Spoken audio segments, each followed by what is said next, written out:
have opened up more if the men would have shut up. Okay. But some of them just kept rambling, almost like you're trying to control the conversation so that I can't say anything. I can't get a word in. Quite a few of us are religious, and they just felt a concern. Will there be this support of somebody that you date that might be religious? How would that work? Hey guys, and welcome to Little Black Button 91. Listen, I'm a bit late today. Apologies, guys. I've been working behind the scenes doing some real work. Not saying that YouTube isn't real work, but listen, Ready to Love, episode 3. Let me just say this first and foremost, okay? Emily, baby girl. And you know what? I'm looking forward to seeing the whole host of excuses that she's willing to give this season, because whenever someone gets kicked out and then they have a little bit of a tantrum after, I'm always looking forward to the excuses they're going to use. Maybe they're going to say to us, oh, you know, the guys don't, you know, I was sick and tired of it. And the guys were just like this and that. And I just want, you know, they usually have some level of excuses as to why they do what they do. You know what I mean? So I'm just going to keep it a buck and keep it real. It's a bit of a mad one still. But listen, we're here. We're going to be talking about, obviously, Ready to Love episode 3. You know, unfortunately, Emily had to go. And also, some of the comments that we made last week on our super panel actually came up in this episode. Some of the stuff around, you know, Emily and her use of her sexuality and using, you know, the breasts to convince the men that she's wanted. And I think we're going to have a real conversation about that a little bit later on. But I think that's, it was highlighted by Seaway as well, especially. And we spoke about this last week about how she needs to focus more on the mental aspect. And even when it was mentioned to her, she said, obviously, you know, the guy that she wants or whatever, or the guy that's going to want her will be okay with it. And she still missed the idea behind as to why people were pointing that out. And the fact that they pointed it out on the show is even bigger than that. You know what I mean? But the rest of this episode, interesting relationships getting built as of yet. Donna and Darius having a conversation. Now, Donna, I don't know why you told that man about himself, because it was unprovoked, unnecessary. I'm sure production probably pushed you as well, but they sent you into the gulag because it is the men's week to vote. Why would you want and go and tell him this particular truth? Like, it don't even make sense, babe. I get it. Darius may need to know that my arm is looking delicious. Oh my gosh. Damn. I understand that Darius may need to know some truths, but sis, when you go in there all guns blazing, talking about how he isn't that, you know, you feel how you feel about him, I'm like, sis, you've barely had a conversation with him. You might want to get to know him first. Not because he's your type or he's your mate, but because then your observations are not so shallow. If you're not gonna get to know him, don't say it at all. Because I'm like, you just outed yourself as a judgmental person. And whilst I think everyone's entitled to feel how they feel, my good sis, you are causing carnage for yourself by doing that. Let's just have a look at this little part here. I was like, come on, babe. Come on. I don't judge people like that. No, I don't think it was much of a judgment. I think part of it was my own experience with people who have given me the same type of interaction that you gave me. But you didn't get to know me. A lot of women feel this way about you. And I'm the one. Whenever someone goes as well, oh man, everyone says the exact same thing about you. Baby girl, don't worry about what they're saying, sweetheart. You come out and say what you need to say, because it's you that feels it, no one else, sweetheart. We ain't got to bring everybody else in. People who do that, I find them a little bit annoying, just because of what it ends up doing is it becomes he said, she says, but then it also becomes a problem, because what ends up happening is people find themselves in a space where they end up dragging other people into the mess when it should just be your mess. So now you got to find out who else said what you felt like, who else said those words. Now you got to find those things out, and it's like, babe, nobody wants to find that out. Do you know what I'm saying to you? Like, you're going to cause unnecessary drama between himself and other people, and simply because you couldn't keep your mouth shut. You know what I mean? Like, if you want to back it, you back it, but don't bring everybody else into it. Even if they said it, you say what you want to say for now. Unless the girls have given you the all clear to go and say something, I wouldn't be saying anything. You're causing yourself more carnage, more issues, more problems as well. So, yeah, I just wanted to just say that little part as well. I thought you know, that was a massive thing as well. Okay, quickly as well, we had a good conversation, or I should say a little bit of a conversation between Chris and Shannon as well. I like Shannon and Chris, you know what I mean? Like, you know. Blossom. I like that. Glad you're here. Yeah, I'm glad to be here. Sure. I really like to be present in my conversation. I don't like to be... Oh man, sorry, hold on. Glad you don't think I'm stuck up. Yeah, that would be bad. Yeah, no, you're not stuck up at all. I think Thank that you. you're extremely sweet. It's interesting as well. I'm surprised that people think that Shannon is stuck up. Like, I never got Shannon, the type Shannon got stuck up, but I guess maybe because she might have a little bit of class about her. She might have a little bit of that energy. So I can see maybe why someone, then I can see why someone might say a bit stuck up. But I never got that stuck up energy from Shannon. I always felt like she was pretty cool. She's a bit of a nerd. And that's why her and Devon get along. But now it makes sense why Devon went after Dominique. Because you have to think of it from a perspective of, if you've been somebody who's been quote unquote classed as the nerd, right? Sometimes the bad boy, the bad girl, the girl that's got no restraint, the guy that's got no restraint, the one that's got a little bit less boundaries, that's a little bit more free, that's got a bit more social mobility. They can be very attractive because they are not completely an opposite. They are an aspirational person to you, because they have a set of skills that you may not necessarily exist in on a regular basis. It's very enticing and very seductive, and it makes sense. It makes a lot of sense, right? So now it makes sense why Devon went after Dominique the way he did, because actually she's unrepressed, she's sexual, but she's also classy with it. You know, she knows what she wants, she's direct. It's attractive, you know, very different from being the nerd that he might be. And I say nerd and respectful in terms of like the academic, the intellectual, the liking the you know, the likes of Harry Potter, which, by the way, me too, I like Harry Potter. You know what I mean? If I was going to be in any particular group, I'd probably end up being a Gryffindor myself. You know what I mean? So, you know, you can go with your Hufflepuff stuff over here, but I'm a Gryffindor brother right here, you know? So I also get that perspective as well, right? I totally understand that. Let me just make sure I got this in the middle as well, because, you know, we got it on two things. Okay, so that was cool. And then we had Darius and Ashley as well.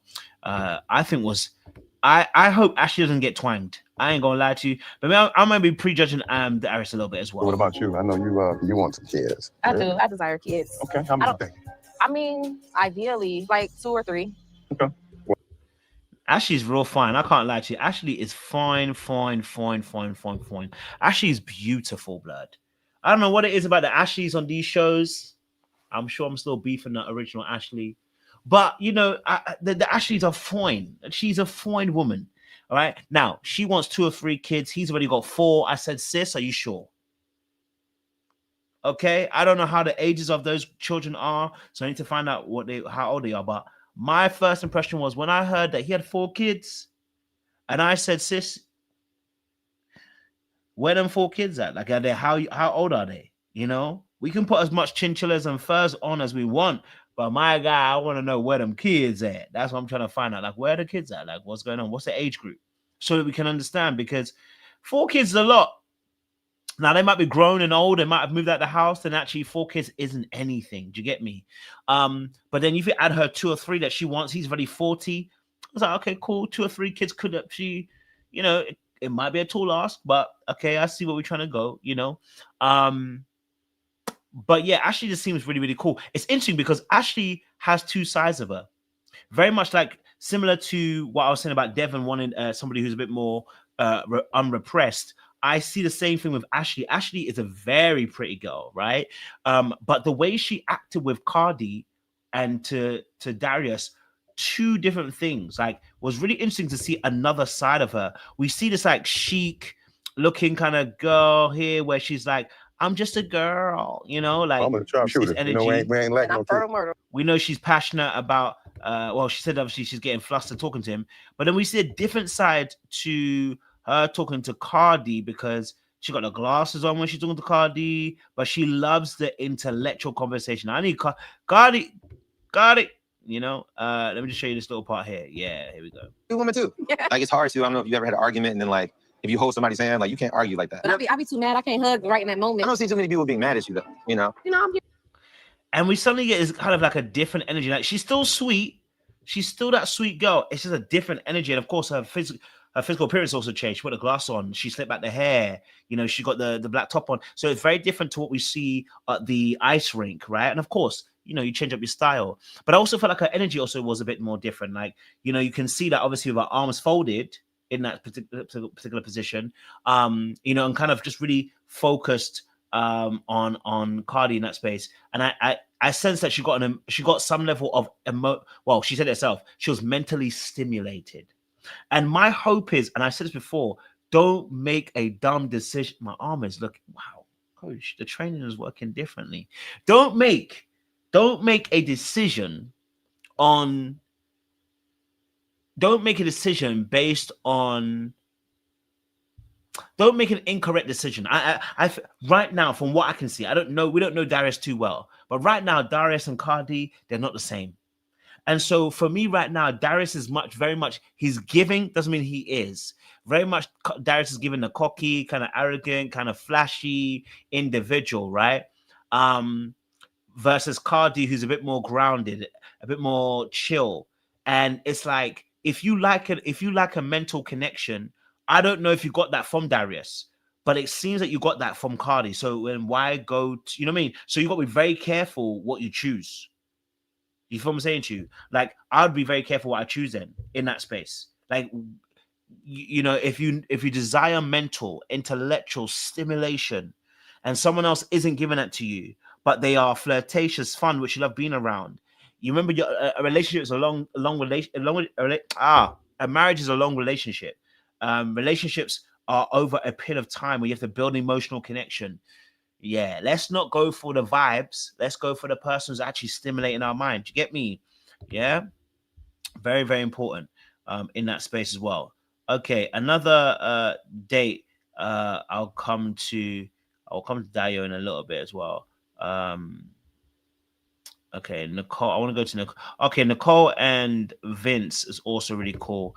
You know what? I can't lie to you. Nicole is coming into the foreground. I can't lie to you. Nicole, shout out to Nicole. Like, what the She a little cutie. She grabbed his balls. We just met each other. Okay. Don't pose. Wait. No way. Stop. Now, listen, I need Nicole to have better hand placement. But she made sure she was going for the end zone. But here's my thing about with Nicole and Vince as well. I like Nicole. I'll tell you why I like Nicole, because she seems to be up for anything.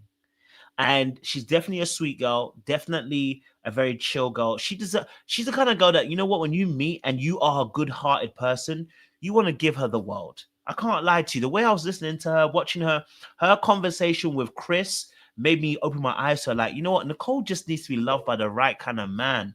Nicole, please find the right guy. Be discerning. Open your eyes. Shine them bright. Don't just go for any man, babe. You need the right kind of guy that's going to love you and care about you. Because right now, what I see from Nicole, her energy is, I'm all about giving to my man, but not necessarily good at receiving. And when you're not good at receiving, you tend to find yourself at the mercy of takers.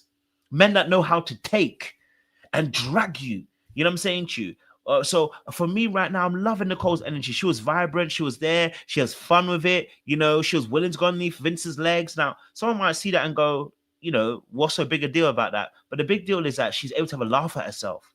She's able to have fun. She's able to enjoy the moment. She's able to flow with you, bro. And as a man, when you see that, that's enjoyable. It's nice to be around. It's nice to have someone who gives you that kind of energy. You know what I'm saying? So personally, I'm not even mad at it. I thought Nicole was cool. I can't lie. I thought Nicole was real cool. I liked her energy in that space as well. Okay. Let's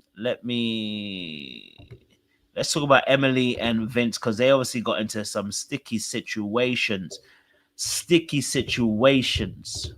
But I'm gonna give it a try. You enjoy the freshmen that are coming in or the seniors that are leaving out? All groups. I love all my groups. If you had to pick one. I love all my groups equally. Okay, so give me. Okay, so I wanted to say this first and foremost. I honestly think with Emily and Vince, they were going to go at it, because I don't know why she wanted to hold on to this, but she tried to tell him earlier on, and she did, you know, you need to apologize. And I was like, Emily, what are you doing? Like, what is going on with Emily? You need to apologize. Emily, calm the frick down, blood. You know what I mean? Like, Emily, chill, B. Like, but so when you got to the function and the event, you're already stressed.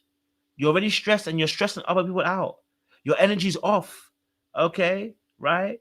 The titoires are out. The breast disease are out. But the fun, the energy, not there.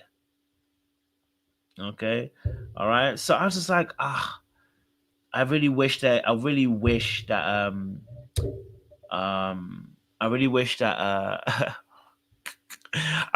obviously that, you know, that with them not, yeah, that they chilled, man. I was like, Emily is doing way too much. The beef is too much. I was like, you're coming in with bad energy, bad vibes. And I was like, yo, Emily, this is going to get you sent home. Now, I do think that the questioning, obviously, between her and Vince, probably wasn't the best kind of questioning, if I'm honest with you. But yeah, I guess obviously with the kids situation, you know, it's always tricky, isn't it? You get me? It's always tricky. I don't have kids, so I can understand how it can be a little bit tricky. You know, those who have dogs, they know, you know, you can't just ask them any kind of question. You get me? But I was like, this didn't need to go to the level it did. It didn't need to, you know. I think obviously talking about you know, how often he should communicate with his child or whatever. I was like, oh, you know, I don't know. It's a lot right there. It's a lot. It's a lot. You know. So, you know what I mean? It's a bit of a mazza.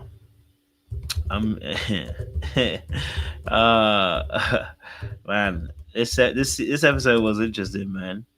This episode was interesting. I can't lie.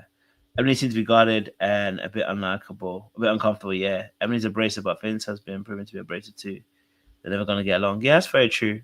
That's very true. They're both quite similar in that respect. Get me? And then obviously, let's talk about Deo and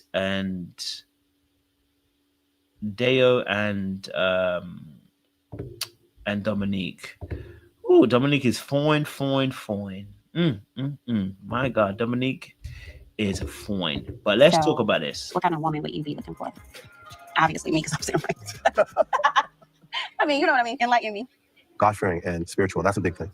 That's huge. Well, I love the Lord. That's what you got. Now, listen, I'm not about to play with Dominique, but why she's stirring the cup like that is dangerous business. And she was stirring exactly what she was doing. She's done it before. Okay. Now here's the real kicker in the teeth. This situation is nonsense, and you know it's nonsense. Okay. Now for her to say her dad is a pastor, and she's Christian and he's Muslim, I said, sis, the conversation is over. It's done. Finito. You need to do what Ed did and say, listen, this ain't going to go no further. It needs to be deaded. That's when I started realizing, babe, are you sure Christ is the center of your life? You just go to church. You're not actually, maybe you're not a born again Christian. I want to put it out there for some of y'all. Church can't save you. Your mother can't save you. Your father can't save you. Your attendance to church won't save you. The fact that your dad or your mom is in ministry won't save you. If you the pastor, if you the prophet, if you the drummer, the backup singer, none of them are going to save you. If you do not have a relationship with Jesus Christ, you are not saved. I want to shake you from your core, because some people are sitting at church and do not have a relationship with Jesus Christ themselves. Okay, you're a church warm pewer. The pews are very warm because you sit in there every week, but you have no relationship with Jesus. The fact that you can deny him in the relationship tells us how strong your relationship with Jesus Christ is. There's literally no reason for this, because Dominique is a fine babe. Like, Dominique is fine. You live in the Western society. You're not on the cusp of Palestine and Israel, blood. You get me? Yeah, like you ain't got no reason, blood. You get me? So the fact that, bro, like this turned into a whole situation where you just turn is nuts. Now I know that obviously for people like Dio as well, coming from a Muslim background, they actually can marry people that are not Christian. I mean, that are Christian for them, because a lot of times, I'm not gonna say all, a lot of times they believe that the children follow the religion of the father anyway.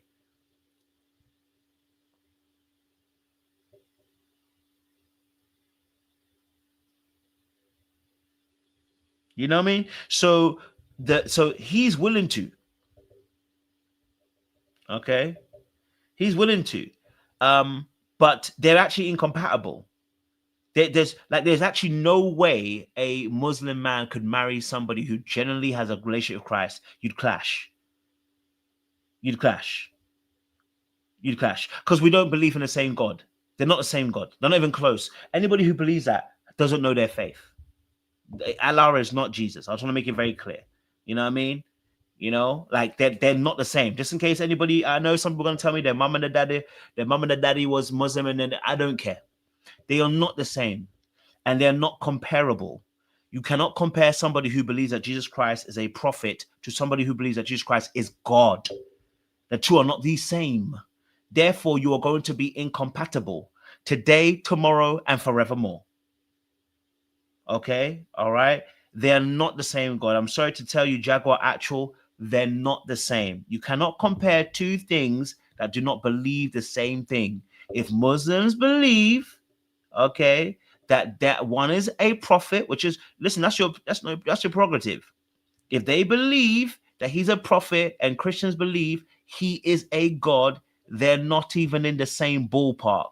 Doesn't matter who's right or wrong, you're not in the same ballpark. Therefore, you can't really be compatible. The only way you're really compatible is when people are actually not living their life for Christ. Because the moment you start living your life for Christ and you're on fire, you tend to remove people that are not on fire around you.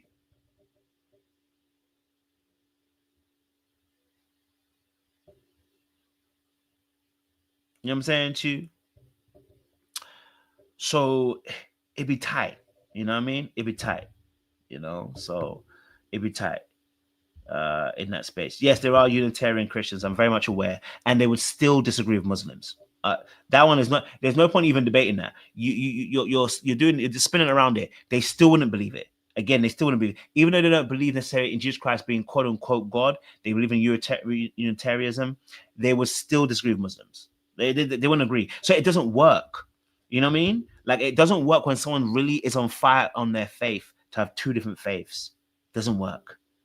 You know what I mean? It would mean that it means one or two people are having to deny parts of their faith. They're having to deny parts of their faith and religion. We're not in a society where we're forced to coincide with different faiths. We have the opportunity. You know what I mean? So in that space. So that's why I said that it will the only way it can work is when somebody's not on fire for Christ. It's just not, it's not your main priority. You know what I mean? It's not your main priority. And that makes sense. Then that can work. Do you know what I'm saying to you?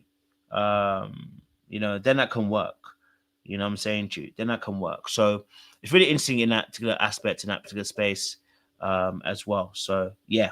But anyway, yeah. So that was my thoughts. I was like, okay, that may come to an end quickly if she actually wants to stick true to her religion and faith. But if she doesn't, then it can work, right? Because of course. But it's funny because her first words were, about her dressing, and I was like, sis, I know he says obviously he's cool with it. The reason why you asked is because you want to make sure that he's not going to change his mind. But you have no guarantee if he won't change his mind or not. You have no guarantee.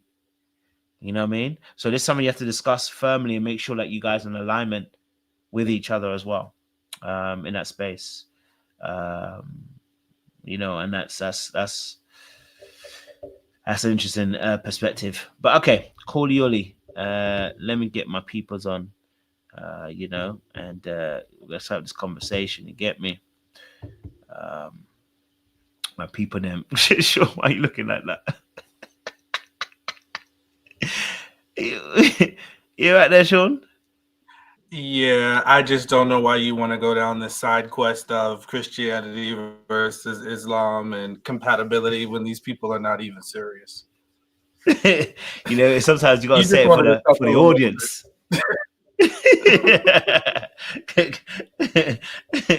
gotta shake their boots a little bit. You get me? I hear you. You get me? You got to keep yourself awake because that blanket, Bro. half on, half off, is giving a sign, bro. I'm nervous.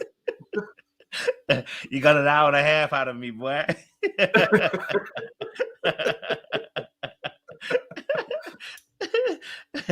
Only by a friend. See what we said. Oh, she was saying her internet is tweaking a little playing bit. Up. Yeah, that probably makes sense. She might even have a delay, so she might even respond after. All right, let's. What was your thoughts on this episode? What was your thoughts, Sean, on this episode? Listen, I did a marathon session. I was trying to get caught up. Yeah, I mean, I guess I have hybrid thoughts because I kind of watched 2 and 3 together. I don't know, you know how, you have the running joke, desperation has a sound. I just feel like desperation had a sound after that first elimination. Everybody seemed like they were like, I don't want to say everybody, but just a good chunk of them were like scrambling and trying to like figure things out. I did think they eliminated the right person. What's her name? Emily. God bless her. She needed to go. Bye-bye. So that was right. Who was the guy that they eliminated? I forgot who the heck he was. Which one? Oh, it was the one with the gentleman with they said that he had too many women friends and was given feminine energy, right? Yeah, I think he could have gone too. Yeah, I think the right people got eliminated. I think that I'm starting to see some interesting personalities. Oh boy, with the car exotic rental car business, he's definitely a Detroit player for sure. Yeah, and I think we're just starting to see these people for who they really are, or who the show is depicting them to be. So.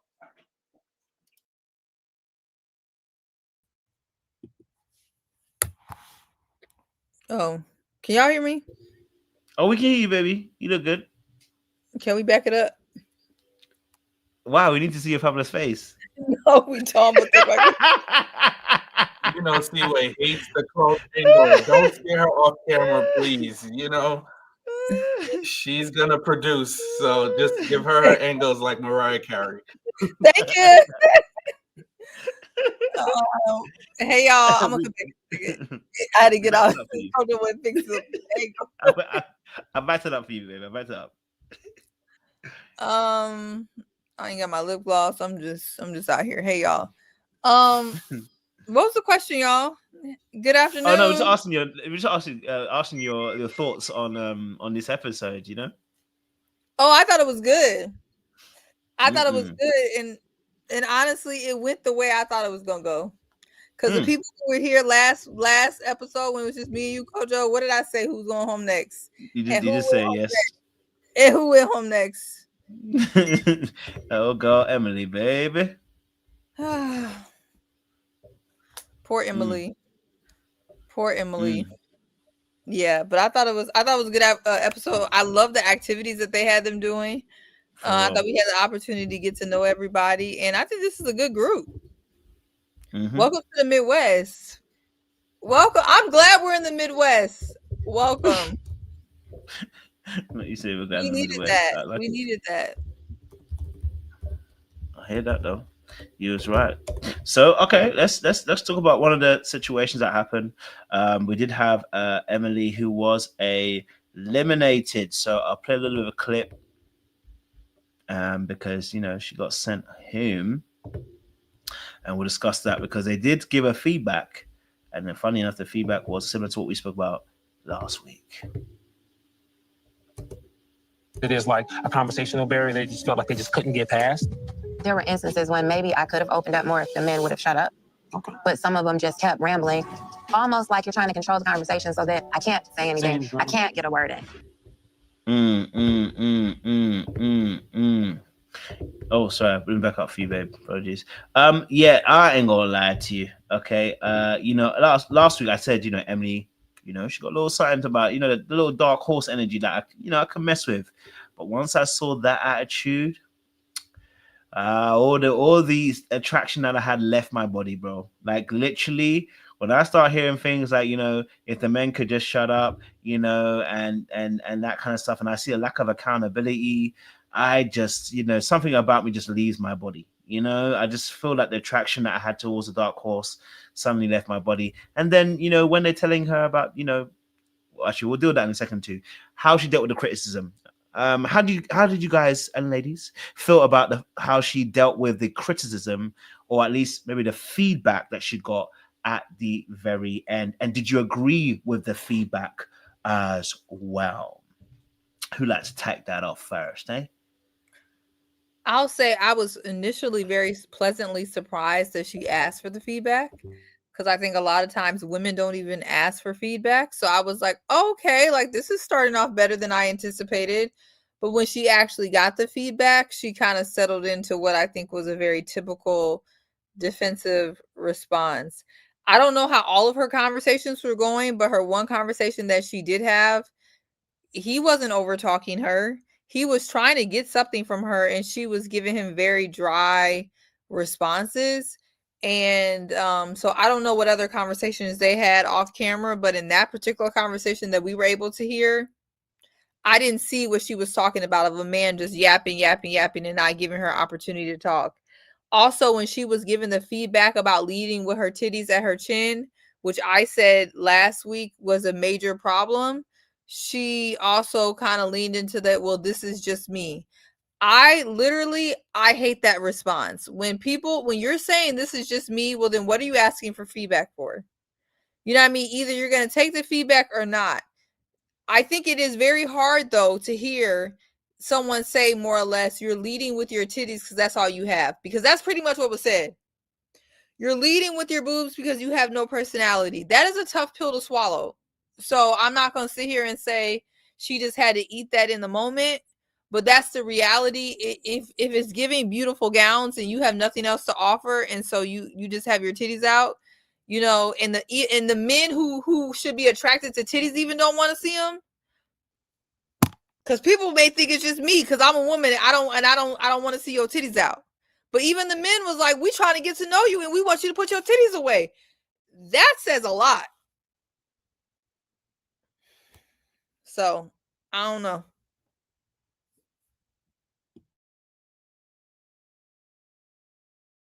Deegan, is this her in the chat? Oh no, that's Where? somebody saying what that statement is. No, it's evolving EV, but she was saying what the statement means when somebody says it's just me. Okay, because I was like, wait a second now. I'm ready to get started with the mess. But yeah, I guess I feel a couple of different types of ways. Like, I think she's a little nice nasty, but I'm known to like a little nice nasty. So I like a little, tussle with my, interactions, because she started off kind of hot when he was having a conversation with her, and she was almost like, get to it. I know what we here for. And then eventually she listened a little, and then she got to it at the end around when she said, well, I guess my person just isn't here. And I think that's the best we can ask for. I know a hug sometimes can be a little annoying when the dudes ask for a hug on the way out, but she obliged. So that showed me, she's got some thorns with her roses, and maybe her person just wasn't here. Now, I didn't really get in on I guess because I watched it so fast, did her breast jump out at me? Sure. But I guess I wasn't completely bothered. But because it was a thing, I kind of saw it. But take it or leave it, it didn't really bother me, to be quite honest. But maybe that's because, I like sweater meat. You know what I mean? So, hey, I wasn't too bothered by it. I also want to say, like, I think like people like her, I think the real like serious part of what I'm trying to say is people like her, they've made progress, but sometimes they overemphasize on the work that they've done and don't realize there's still edges that need to be smoothed out. And that's how I see with Emily. Like, she's not a bad person, but she's got some rough edges, and she needs to continue to smooth those edges out, to be receptive to listening, to not deflect, because that they kept yapping and didn't let me finish is a major deflection. It's like, I'm going to put it on you before you put it on me. And I think like sometimes we just all have to be in a state of, hey, this is what people who date me perceive me to be like. This is what my self-perception is, but what's the distance between how people perceive me and how I think of myself, and where is there room for me to continue to work on those parts of me that people just don't receive me? You know, it's like the intention versus impact. I wake up and I want to be a nice person, but sometimes I'm not always. And if people consistently give me feedback like, you can be this way, maybe I should just listen. And I think that's what I think about Emily.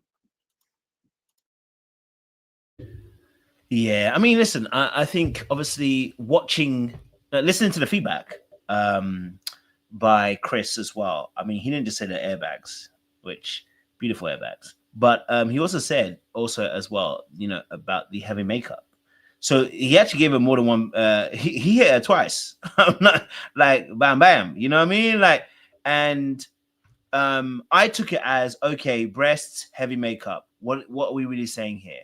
That, you know, that people are not, like you said, I think Seaway said it as well, like people are not able to get to know you, and they're not really seeing you. Your personality is not necessarily coming out. What they are probably encountering is it feels a little bit bland, right? But then it's like you're trying to spice it up with salt and pepper. You know what I mean? Like, you know, when we did a particular demographic and they spice it up and tell you it's a little spicy, okay, to give you a little salt and pepper on top. Like, that's what it feels like. It's like that she's presenting herself in a way where she doesn't recognize that actually there's more to you that people can get to know. And we're not getting to know it because maybe you don't feel like maybe you don't actually truly believe you have more to give. You know, maybe you have not really practiced giving people more than what you give. And of course, listen, we've all been young, and you know, we've all you know, use our body in some way. I mean, shoot, my arm is on right now. Someone could say that I'm using my body right now. You know what I mean? So you know, maybe I'm in the same category. But you got to be able to show more than just the breast, la breast. Like, it's fine. It's actually, like I said, if you see, it can actually work in your favor. If you're gonna have a little breast and your brain is on point, then it's like a little bit of a dichotomy. It's like raw, like, okay, the breast raw, but the brain is on point too. Then it's like, ooh, you know what I mean? Like, it's like almost like an enigma. But when there's la breast, but the brain is off, then it's like, oh, okay, so you just breast and no brain. And because I think maybe that works. And again, people do things that normally work. So clearly, having la breast is working somewhere. It might not be working for the level that she wants in terms of the man, but it's definitely probably working because that's why you keep doing something over and over again, because it works to some degree. It works in some shape or form. It attracts men in some shape or form. So you keep on doing it. It's just been found out here because your personality is kind of trash. That's just the honest truth. If the personality was on point, I think the man would be like, you know what? She's so pretty. She's so fine. They'll be like, they wouldn't even care if the breasts are out. You know? But yeah, that's, you know, I mean, that's something got to say. Yes, Sean. Did she tell somebody said in the comments she told somebody to shut up? I missed that. No, she said basically when the feedback came back, she said she would be able to talk more if the men just shut up, because the men were given lame. Oh, yeah, I guess yes, I agree. I mean, I was just wondering. I was like, was I sleeping? Because I didn't hear that part I got. I don't think she told, unless somebody's talking about another scene. She didn't necessarily say shut up. She said the men wouldn't shut up. But I think that's just, sometimes we tell ourselves a story. You know what I'm saying? Like, we tell ourselves a story so that we don't have to deal with what we're hearing. And I think that's what she her do in 4K. Is just tell herself a story that the men just wouldn't stop talking. That's why they couldn't get to know her. So it's easier to dismiss it and deflect than just be honest about, hey, maybe I can value information that me in my dating experience. Yeah, she's just kind of an interesting situation where you can't create personality. And her personality at this point just doesn't seem to be that dynamic. And so she's doing what all humans do. It's like if you recognize, okay, my weakness is I don't have a very dynamic personality. Well, what do I have? And I think she tries to accentuate that. And the unfortunate part is in regular society, because I do think the positive part is that these men showed on this episode that they want more than just that. Also, they have other options of women who are beautiful, have assets, and also have personality, which highlighted her deficiency. I think in real life, there's plenty of men that just want titties, and if that's all they see, they ain't gonna worry about it. I mean, a lot of men are like that. And so, yeah, she probably gets by with just that. On this particular show, it really usually goes to the women who have personality and are beautiful tend to have the best outcome. And so, you know, it just is what it is. I don't even know what type of feedback to give her because I don't know how she can create a personality that may not be there. But what I will say is she does have, everyone has something about them that makes them unique. And if I was her, I would lead into whatever part of her personality, you know, she can lean into and not lead into the stuff that she has been, because I think this process should show her that these men are more aware of the things that she's doing than she may realize. I think a lot of women think men are just dumb and they just go for booty and boobs or whatever. But this show showed that it's not just me as a woman who was put off by what she was doing. I didn't know what they were going to say this next episode, but then I see that the men actually have my same opinion. Men who are attracted to women were also equally put off by what she was doing. And so I think that should be a wake-up call. I would say most men who want something positive for you, they see a future in you, they don't want you walking around like that. They just don't. So, you know, she could take that or leave it, but that would be the feedback that I would really look closely at that. Yeah, go for it, Sean. Yes, go for it. Oh, no, nothing really. I was just going to say in corporate culture, you know, we say feedback is a gift. And I don't think that people often feel it that way. They personalize it and before they put their listening ears on, they get defensive. And listen, it really is a gift because it's your opportunity to hear how somebody receives you. Now, what you do with that, I think it's one thing, but I think in the moment when someone is sharing something with you, as long as they're not looking to devalue you or seeming like they're intentionally trying to hurt you, just hear them out. And if you disagree, ask questions before you say, no, that's not what I'm doing. You know what I'm saying? Like, ask a question. So what, you know, and then ask for examples, like what would be a better way? Because sometimes that also helps that person unpack how they're receiving you, because they're like, you know what? I don't know what a better way is that you could have responded to that. So maybe, you know what I mean? Like, you can have a collaborative conversation if you just put your walls and your defenses down when somebody's sharing. Agree, Sean. Yeah, I mean, yeah, I think her first instance is to you know, I think her first instance is to take accountability for how she showed up, right? I always say this, like, it's easy, like I think you said it, Shaw, as well. It's easy to blame other people when things go wrong, right? So in this scenario, it's easy to look at the scenario and be like, the men wouldn't shut up, that my man wasn't there, you know, It's easy to say those things, right? But what can be a great way of just kind of growing is being able to say, okay, so even though my man might not have been there, quote unquote, let's say her man wasn't there, right? But these men said some things. What is it I need to look at myself in that space? Because I don't think that she got big breasts. This is not going to change. It's the presentation of them. And the fact that she's a seamstress is the issue too. So it's like you're a seamstress, and you know that you gotta you this is your area of expertise.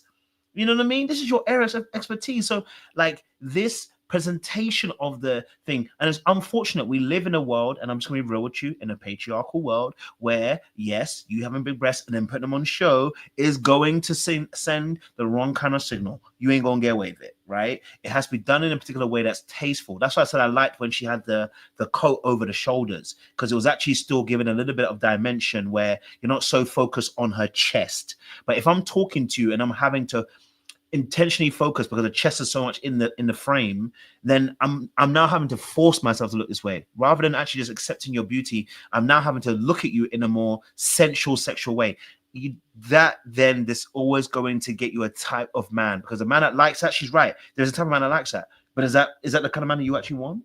Again, we have to look at the results we're getting and look at the inputs we're putting in as well. So if I was to advise her, I would say to her, sit down, sis. They told you it's not even just about your breasts, it's your attitude.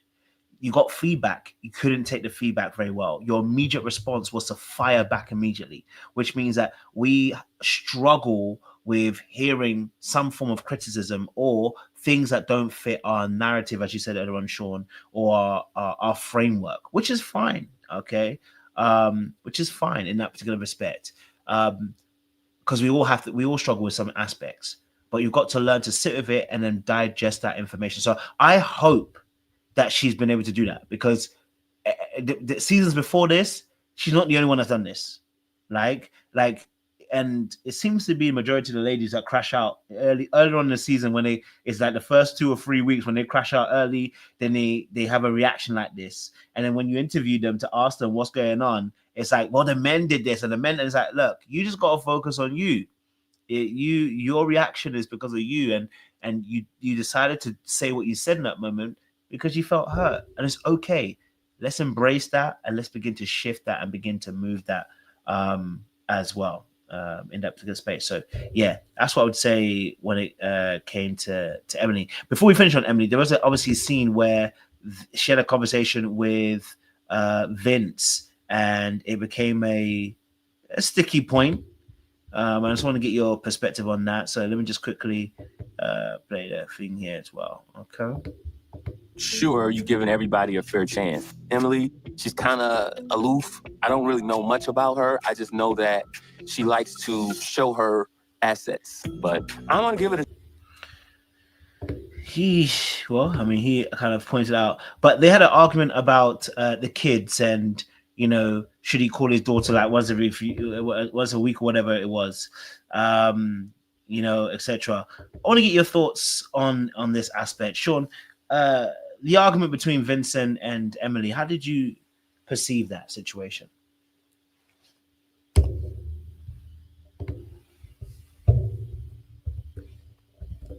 Well,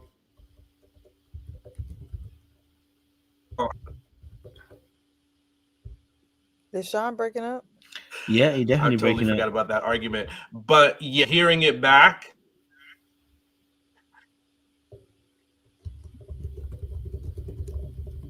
how about now? Can you hear me well now? Go for it. Am I good? Can you hear me? Or should I log off? Yes. Okay. Your mouth is just trailing. Okay, so I'm gonna sign out and come back in because this is like the second time I've had the issue. So yeah, I shall return with my insights, as limited as they may be. I can go with signs. It's stressing about that internet. I hear it. No way, come back, sir. You go and come back to that New York. Okay, Go for it. Yeah, I don't know what's going on with him. Like the comments said, Emily don't like Vince, and Vince don't like Emily. This was like the conversation between two people forced to talk to each other, and that's what it gave. Where Vince agitated me though, he asked for her opinion about his daughter. She gives the opinion, and he want to tussle. Oh, what are we tussling about? You asked for her opinion. She gave her opinion. It was a very her opinion didn't leave a lot of room for other ideas. I will say she came off as very much so like, this is what you need to do. I'm sensei, this and this and that. Okay. But also, he asked for her opinion. I'm just like, this is literally the definition of two people who don't want to be talking to each other, and it's forced. So I don't know, Coach. I don't really have, I don't want to read too much into it, because I think if they weren't forced to sit down, they would never be talking. No, that's fair. No, I do take that on board as well. Because it was his question. So for him to say, obviously, I don't know why I should say it or whatever. Yeah, of course you would say it because you asked her the question. Rather, I can understand why he felt some way about what she said. So maybe if he had said something like, you know what, it's the way she said it or what she actually said, then I could actually understand that perspective. But you can't be annoyed at the fact that she gave her opinion because you don't ask for it, right? So yeah, I think that was a little bit cheeky to kind of drop it that way. But again, I also understand, from both their perspectives, they're both parents and they do things differently. Nobody wants to be critiqued for their parenting without person really kind of knowing who you are. If you're saying you have a daughter and you just let your kids watch anything, it's like, whoa, okay, so instant kind of judgment there. It's definitely going to send some sparks as well. But go first, yeah. Yeah, I was like, she had lots of opinions. She had strong opinions. It seems like. Yeah, she was very strong with her opinions. But listen, I mean, and it's not again. It's nothing wrong with ever having strong opinions. I think it's just the way you present it, right? I think I think the show probably needed to get her on, maybe do some more wilder stuff to make it seem like it's a story narrative. Then they just got her in this situation. They put her with Vince. Perfect situation. Because even before then, she said that he owes her an apology. And we never got to that. That was another thing. I'm like, if you don't get to the root of the issue, how do you have a surface level conversation if you feel like somebody owes you an apology? That conversation is never going to go well. Yeah, I didn't understand it. Yeah, I don't know what happened. So I was confused as to why that happened. Hi, hello. The fashionista. I know. Hello. He owes me an apology. Oh, what bitch do? Hey, I'm sorry. What bitch do? He said, I'm sorry. I don't know what I did, but I'm sorry. Yeah, I don't know what the thing was. And I'm trying to think if last episode something happened or like something went down that we didn't see, like, because oh no. I don't know where it came from. So they didn't explain that again. Hey, Ready to Love, if you're watching this, make sure you do your storytelling properly, man. We have no clue why she asked for an apology. Yeah, and we never figured out either. Yeah, they didn't even solve the issue. So now we don't know. So, hey, what can we say? Okay, cool. Let's move on to, well, since we're already there, we can move on to another couple that we're talking. Chris and Nicole were having a good conversation. They seem to be into each other as well, and very nice. It's a garden. Wow. These are turnips. These are okra, watermelon. It's pretty intricate. The cool thing of it is because I keep adding to the same tattoo, it builds character on the old tattoo, the texture of who I am as an artist. Yeah, I like that. Okay, so Chris and Nicole, Chris and Nicole, they seem to be getting on, and the good girl meets the chef in this situation. What was your thoughts here? You see anything in these two? He reminds me of Jamal Bryant. I was sitting here trying to figure out who he reminds me of. Don't he remind you of him? No, he reminds me of the other guy that does YouTube, and he does. He does a lot of exposures. Mr. Wifey? Nah, and he does a lot of exposures. Larry Reid. Larry Reid? Jamal Bryant Jr. Yeah, I don't know. He reminds me of Jamal. I mean, they were cute. I like their interaction. They had like a little quirky little interaction, but I'm trying to figure out what's up with him. The jury's out on whatever's up with him. Yeah. What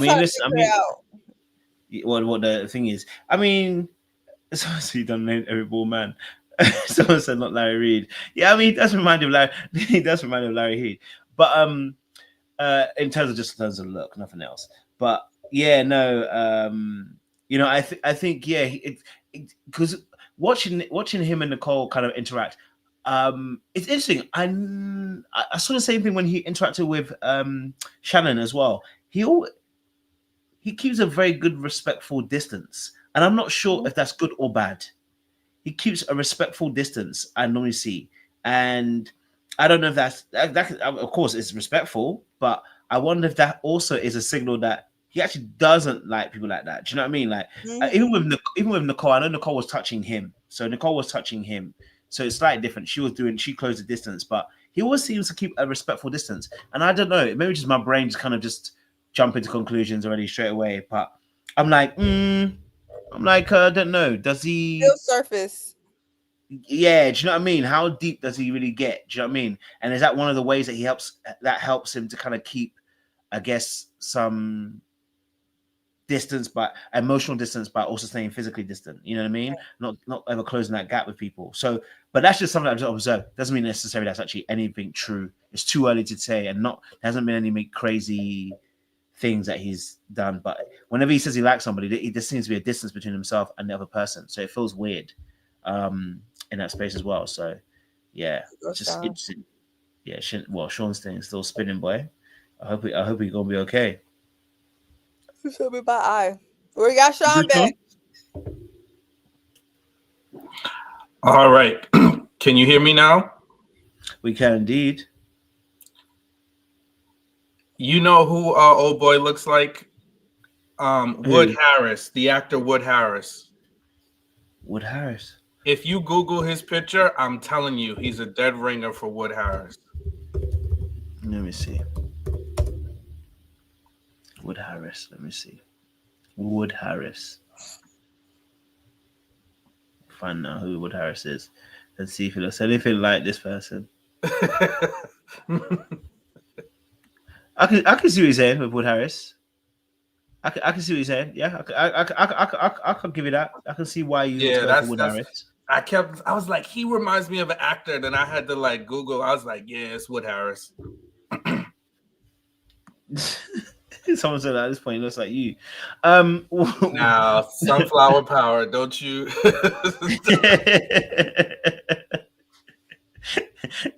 Don't do too much now. Not too much. Not too much. Not too much. When you got a dangly earring or two, I don't have no dangly earring. Oh my gosh. But yeah, so what's your thoughts on Chris and Nicole, their particular conversation? I don't know if you saw a little bit of a clip. I can play a bit more of a clip if you want. They had that's Emily. That's Emily. So let me get out of Emily's chest. This one here is Chris. He look a little bit like Clay with no hair. He look like Clay and Jamal Bryant. Yeah, he look like Clay from. I want you to make her drink just by the personalities you see at this table. Upscaled mimosa. Ooh, okay. Passion fruit. Okay. Excellent. You're getting freaky now. Go ahead. Listen, I do this. You got to do freaky. Nicole has a beautiful personality. The moment I met her, I just wanted to have a. I'm just waiting for Seaway to say what she gonna say. I mean, I ain't saying nothing. I'm surprised she ain't said like. I mean, I'm gonna let people. It's supposed to change. I'm not. No, I ain't changed. I'm not saying nothing because I'm gonna say something. And then all the people in the comments and the very few pick-me's in the comments, because most of them are not, but they gonna be talking about that's crazy. I'm I mean, listen. It's something. I'm not sure what it is, but there's something. Yeah, let us just watch 2 more episodes. Maybe we can figure it out. Sure. Do you have any additions to Chris? Yeah, I didn't know there was anything freaky about a passion fruit mojito. I missed the memo on that. It is when Chris is involved. I'm like, what the hell? I think people just be saying anything and they just look for an opportunity to throw an innuendo in there because, come on. Let's. What are we talking about right here? Well, Sunflower Power was with you, Seaway. She said they've seen enough.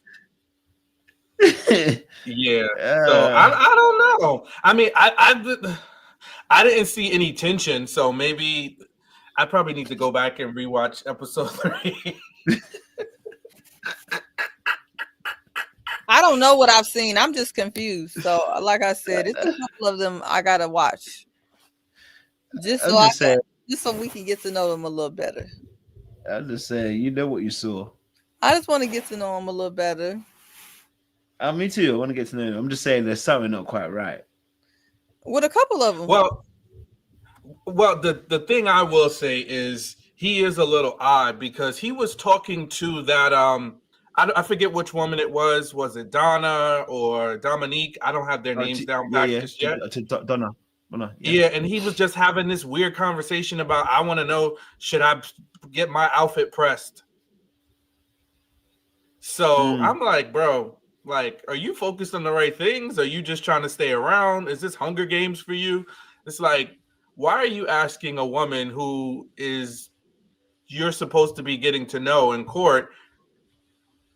What's the word? Like, what's the tea? He's like, what's the tea on me? You know, are they kicking me out? I'm like, bro, what are you doing? Is she like another one of your friends? Like, are you already friend zoning her low key?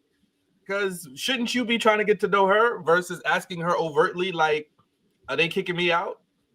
Yeah, I don't know. To me, he did say that he don't got the right game.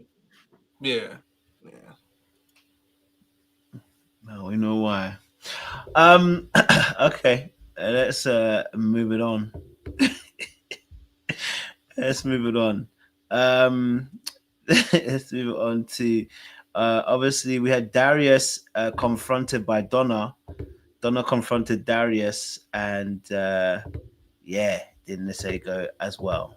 Really? At the mixer, like the things you did at the table, I classified you as jive. It was this idea that you make downplay who you actually are and upplay this persona. And the persona was upplayed for me. Donna? Let me just say this. I didn't even clock the body language. Donna, if you gonna come up in there criticizing that man, get your hands off his legs. Okay, your knees are touching his knees, your hands are all over him. Baby, it's given that this is the kind of man that ruins your life and you're trying to change him. Because there ain't nothing about what she said. I just clocked that she didn't give that criticism from a distance. Her knees are literally touching his knees.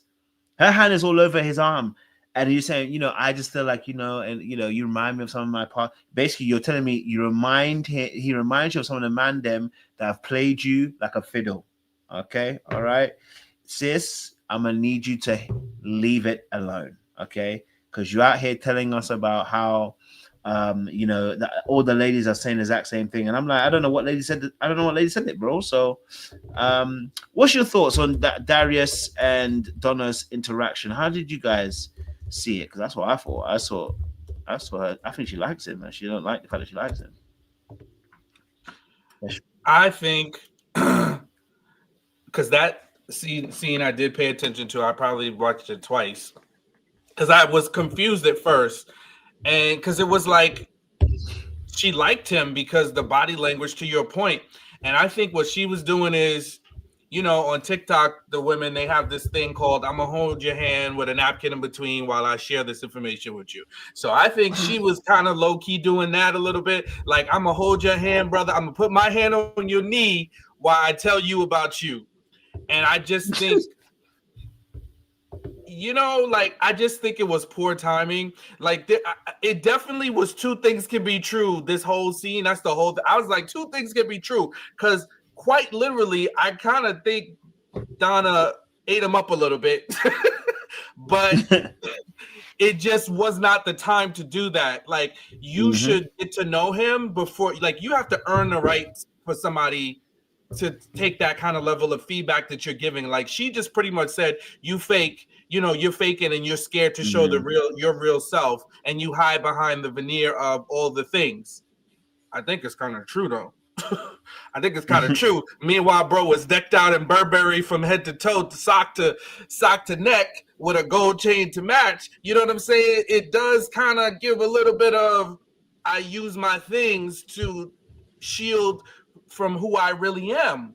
However, you know, you don't just go up to somebody and say, I got some unsolicited feedback for you. He wasn't receptive to it, and then you're going to tell him all the other ladies said it too. It's like, are you the spokesperson? Are you the press secretary for the delegation of the Ready to Love ladies? Like, don't do that.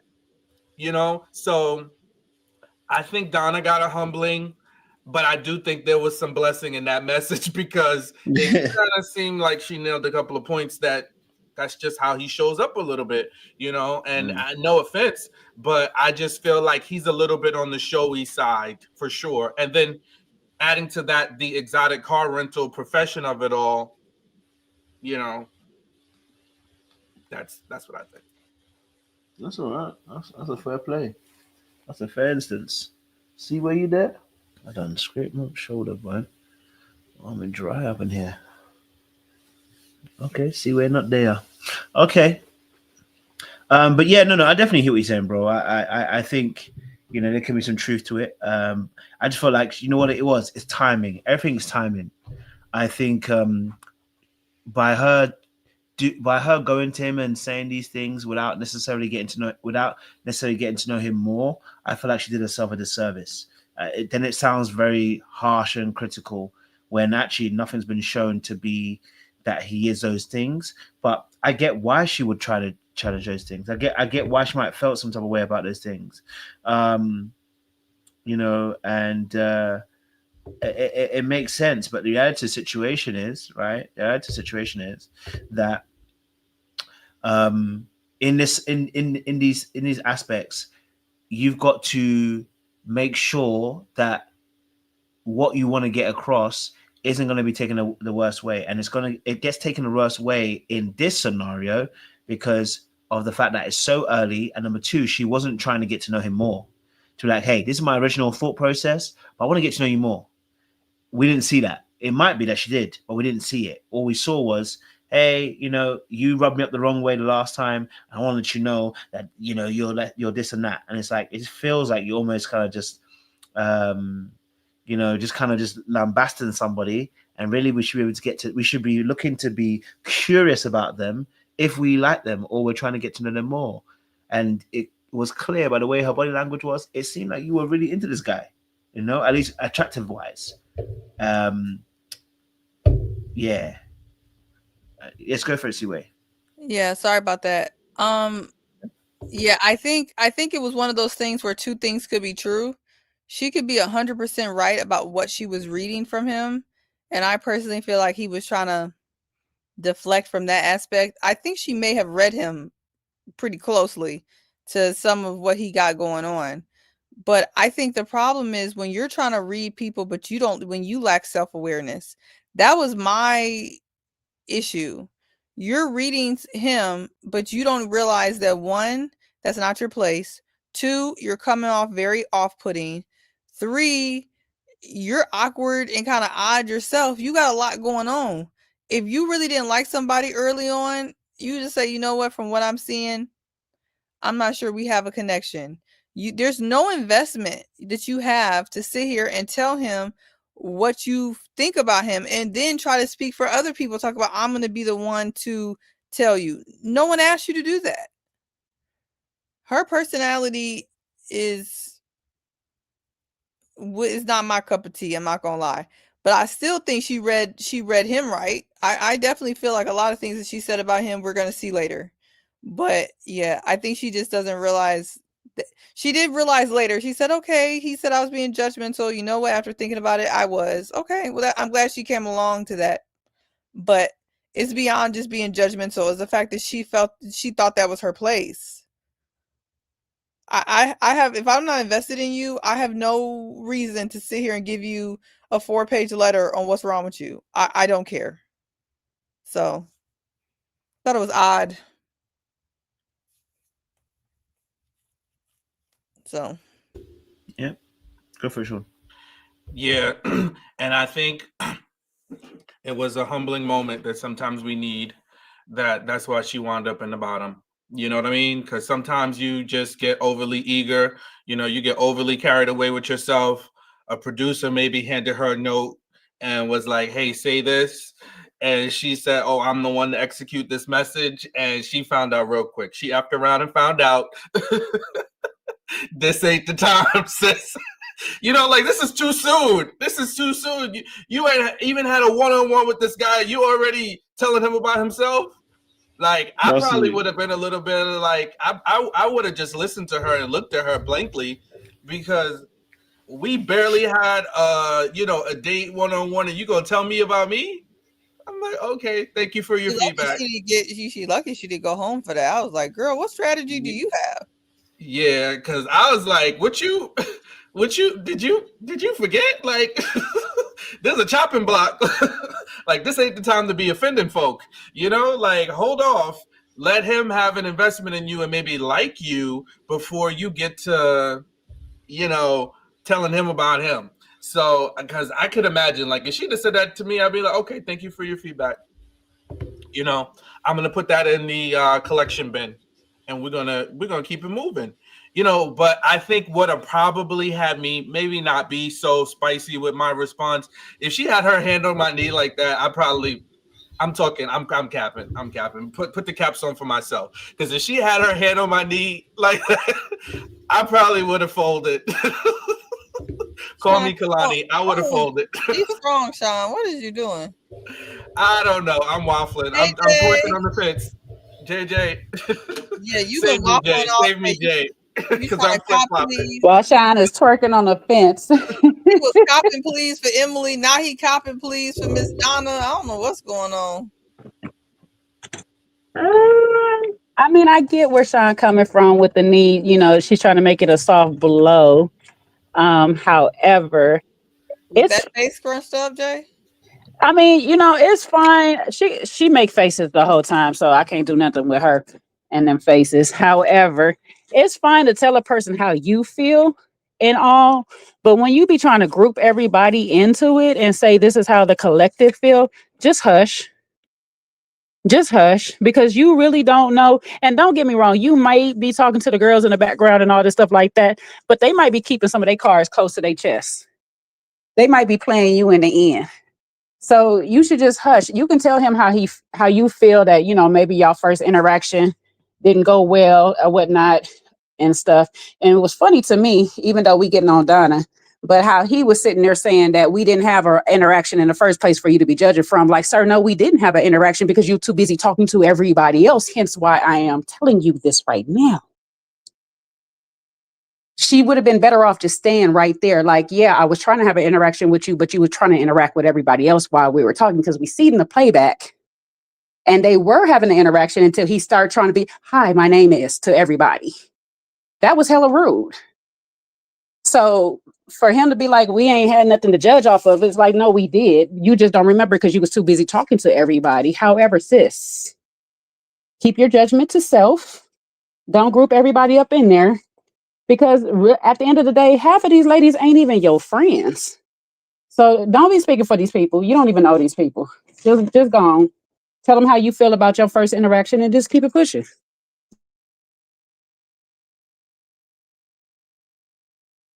Hear it 100%. I love it. Hear it 100%. Okay, let's move on to another scenario, because obviously Darius was involved with Ashley, and we got a bit more information about Darius and Ashley. Darius has 4 kids. Ashley has none, and she wants 2 or 3 more. So want to get your kind of perspective, and get on this lot. So let's have a look at at this. Let's have a look. Let me see if I can get my thing up. There we go. He's back with them chiller furs, boy, coming out looking like fabulous. I would need that so we become a family as one. Do you feel like since I don't have kids, I don't know a lot about them? No reservations. When I put everything on the floor, I'm ready to go. What I feel in you from talking to you, you're the most passionate person here. He's trying to ruin her life. He's trying to ruin her life. What do you mean? He don't want nothing good for that lady. That's a very What makes you say that? That's a very sweet, beautiful lady. If he really cared about him, he would take him and his bundle of kids, his Brady Bunch selection of kids, and he would get the hell on and get away from that lady with no kids. He got a lot going on, and he don't want nothing good for that lady. Damn. I hope she stay away from him. I mean, actually looked like she wanted to let him ruin it. You get me? But yes, Sean. Yeah, that's what I was gonna say. He want to ruin it, and she's willing to go because that base level conversation they had talking about I'm a straight shooter and I'm fertile myrtle. It's like, come on now. And he got 4, she want 2, maybe 3. You know that's a spades hand. That's a good spades hand right there. And in this economy, I don't know what we talking about. With no 6, 7 kids running around. That is a lot to go through. So I don't know. I don't know how serious she is. I hope that, you know, similar to some of the other ladies we've seen, like with Tay in previous seasons, you know, like just if you like him, great, but please, we've seen this play out too many times. You know, how many different seasons we see guys with like more than 2 kids, and then you got a woman with no kids. It never works out well. It just really doesn't. And I don't think he's going to be the one to break the mold.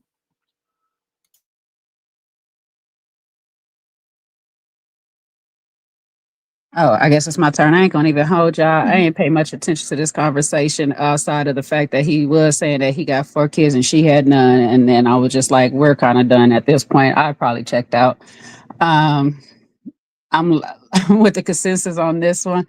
It very rarely works. I mean, I don't know what his lifestyle is like. Maybe he is a type that like a lot of kids. There are some people out there that do like having a bunch of children and have the means to take care of them. So if he does have the means, by all means, Ashley, waste your time.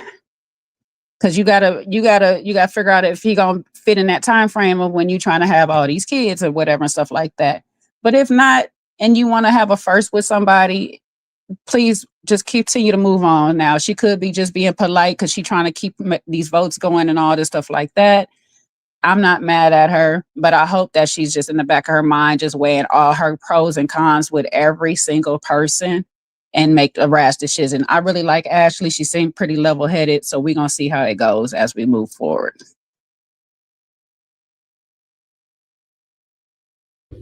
Boom shakala. Okay. Then there was obviously, well, since we're talking about Ashley, and she was really cute here, I know, but she had obviously a conversation with Cardi, you know, her and Cardi conversed, and he told her, she said obviously she liked the fact that they had a deep, well, I shouldn't say deep, put words in her mouth, where she said obviously that she likes the fact that he mentally stimulates her as well. Okay, all right, simply a little clip because here we go. Simone and Pumbaa coming out here looking like Mufasa. Yeah, let me just be myself. It's through these fun moments, the things that we may be comfortable with or even uncomfortable, that we can really excel to be like, you know what, I like how Ashley killed us. He may be going through any other type of adversity and stuff, but but we whatever came it is. here and she let it all go. She let it all go. She let it all go. What's your thoughts to Ashley and Cardi? She seemed like she felt like he was her intellectual match. Hopefully, that will take over before the madness takes over with Darius. How do we see Cardi and Ashley? What do we see about these two, man? Do we see anything from these two?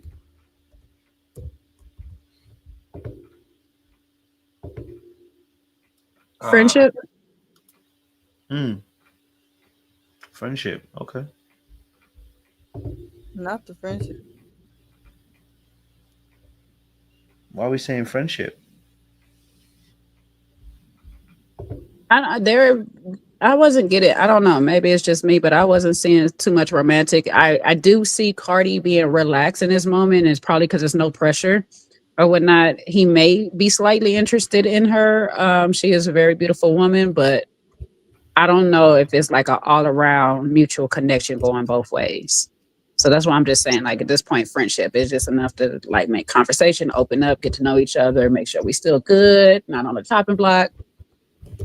But I don't see her, like, I see her more engaged with, who is that? Chris, that's the fashion person we were just talking about. Is that Chris?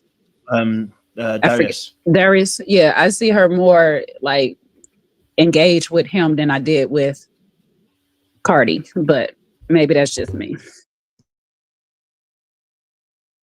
That's a fair perspective and objective.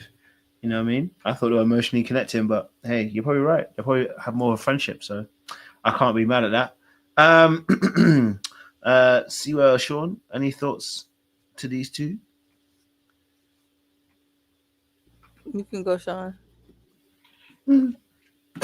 Yeah, I'm with Jay on this. I don't see chemistry. I mean, I need to see a little bit more because it's not anything romantic that's jumping out, especially because Cardi was very awkward in the first episode and a half, you know, and I think the elimination maybe kicked in and got him to, you know, talk to himself in the mirror and re-strategize. But I need to see more. I need to see more if there's a genuine connection. Right now, I just see she's being nice and he's just talking.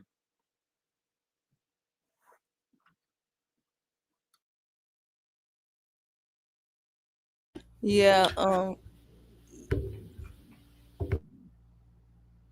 I wish I had more to add. Not all we got was a I swear, I wish I had more to add.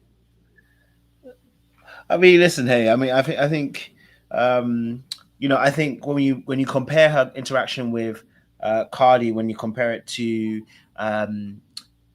Darius, the fact that she even said that, you know, she's getting a little bit hot and bothered, or she's getting a little bit, you know, passionate, quote unquote, to say, with Darius, tells us where her actual interaction of attraction lies. But we know that women grow in attraction. So Cardi being her friend, it can grow to be there. So it's not necessary that Cardi's out the game. He just needs to keep applying that pressure, and she will grow to like him. That's quite possible. As you want to troll tonight. All roads, you know, all roads are gonna wind up back there. That's where they're gonna end. Women can grow and shrink with attraction, depending on how We ain't got enough time for it to grow in this process, Kojo. So good try. She's gonna end up with the bad boy. Which one? Darius. Well, he plays cards right. That'd be wasting her time and wasting an experience on the show. She's such a pretty girl too. I'm waiting for you to get to my fave though, Dominique. That's who I want to talk about. Dominique. She's a vixen. She's trouble. I definitely would crumble. I can't lie to you. If I did an interview, I'd Sean, crumble. why you ain't healed yet? God ain't through with you yet, Sean. Of course not. No, ain't. I said big Neek. It's every season. Sean showing where the true him. She got a nice arch in the foot too. Yeah, she's a pretty one. She a pretty one. I ain't gonna lie to you. Yeah, I can't wait for these women. I don't see why these women are all that pretty on this season. Please don't get in the chat saying that hating mess, please. There's some baddies in this. There's some baddies. They all types of shapes, sizes, and colors on this season. Yeah. Even that tall one who gets on my nerves, keep telling the guys to twist and turn around. She's exactly. Come on now, pretty woman. Please don't get in the comments. I wouldn't be turning around in a circle for her, but I would definitely. Come on, Sean. You could throw that in a circle one time for her. No, throw that in a circle. I'll do a little twerk for her. He's actually that was nuts behavior. I wouldn't do it. Sorry. Katie said she's seen them comments. I'm looking like, come on now. I need y'all to be for real. Come on now. Talking about I don't see nothing different. Go look at this season and go look at the rest of the seasons and come back and tell me what you find. Cut it out. That's right. I agree with you. Cut it out indeed. Anyway, sorry. Let me leave Foot Archers alone. All right, let's talk about obviously Ed and talk about Donna. They had a date. But obviously, unfortunately, she's not a Christian. She's spiritual. And Ed is, I think, saying he's Christian. So be around beautiful women. So go on. Sometimes, my hand starts. Yeah. My first thought is you're flirting with me. I think you probably are familiar with this type of woman, but I'm gonna take it. What does like your 5 years? I can't lie. Why the hell does she look like somebody's wife that's been for 10 years as a pastor's wife and look like an absolute beautiful specimen in this confessional? Like this pastor's wife attire that she got going on, like she's cleaning the house in the date with Ed. I was like, what's going on, sis? You got that in your wardrobe and you bringing out the pastor's wife attire? Like, I was confused. But is it just me, or does she give a I got a white mama vibe? Wow. Yeah, she just giving every time she says something, it just gives my mama white for various different reasons. Wow. I'm not the expert on this one. She also reminds me slightly of what's the dude's ex-wife? The one that was on Selling Tampa. What's her name? Yeah, Sherelle Rosado. Well, Bree. But Sherelle just don't act. Sherelle act regular. She act like I don't know. No, I don't mean personality, just looks. Looks wise. Yeah, a little bit. Yeah, a little bit, but I don't know. Something up with Miss Donna. I don't know. Donna with an H on the end. Yeah, I can't call it. She might be an AKA too. No, no disrespect to the lovely ladies, but She's the one who's been wearing the pearls. She's something, huh? No, that Might was be. the other lady. That was I thought that was her. Cause she's finishing her school. Nah. She's the one that's a mathematician. That one who's doing the pearls is her name is Shana, whatever. Somebody in the chat said Nicole. No, Nicole. Nicole is a tall one. Nicole is right. Shannon, that's it. Shannon. It's Shannon that wears the pearls. She's a nurse that was wearing the pearls, etc., etc. She's the one that said that she's a little bit that she's wifey material, almost that kind of energy. Oh yeah. Yeah. I like her personality. She's a good one. This one is Donna. Donna's the mathematician. Donna's the one that said she's calculating she's calculating you and judging you. And that was Donna's throwing me off. She looked like somebody who called the police on you. I don't know. Damn. Jeez. Yeah. She's really pretty here. Your gold plan look like? Ooh, with the Steve Harvey questions. Okay, right. It's just here. I don't know why. You know what? Things happen. No. I didn't like the top. I'm not even judging. I'm just saying. I just saw what's in the wardrobe. Beware of what? Calling the police. I don't know. Something up. What's your thoughts on her spiritualism? Her spiritualism versus Christianity? I mean,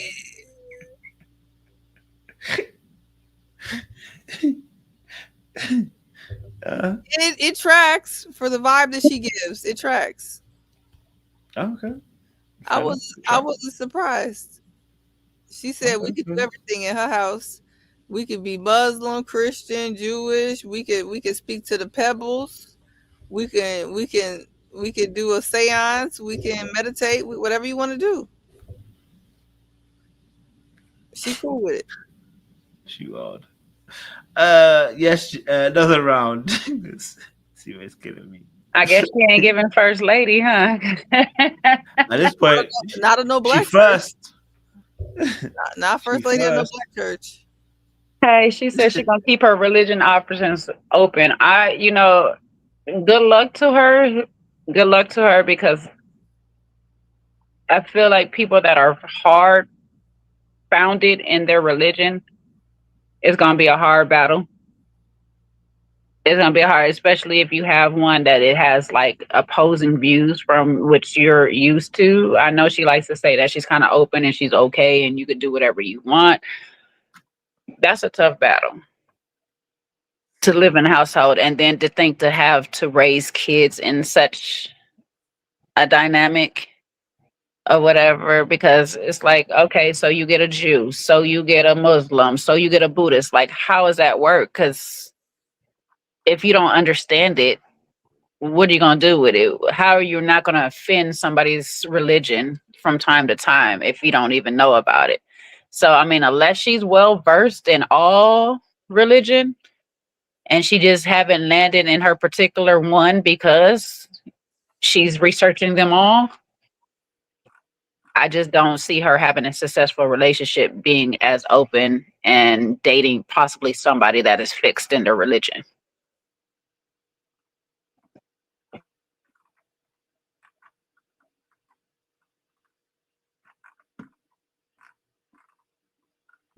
If Kojo's talking, you're mute. Sorry, I was saying, Sean, do you have any additions to that before we move on? Yeah, I'm sorry. I need you to believe in something. You know what I mean? Like, I'm not saying I need you to be going to a Bible study on Tuesday, be in prayer, all night prayer on Friday, and be in church all day Sunday from 9 to 9. But I do need you to believe in something. I need you to be rooted in something, whatever that is. Because then I can determine if we're aligned. But if you say everything goes, then it's just kind of like, well, what are you really about? Like, where's your stance? Where's your stance? So I would need to know that.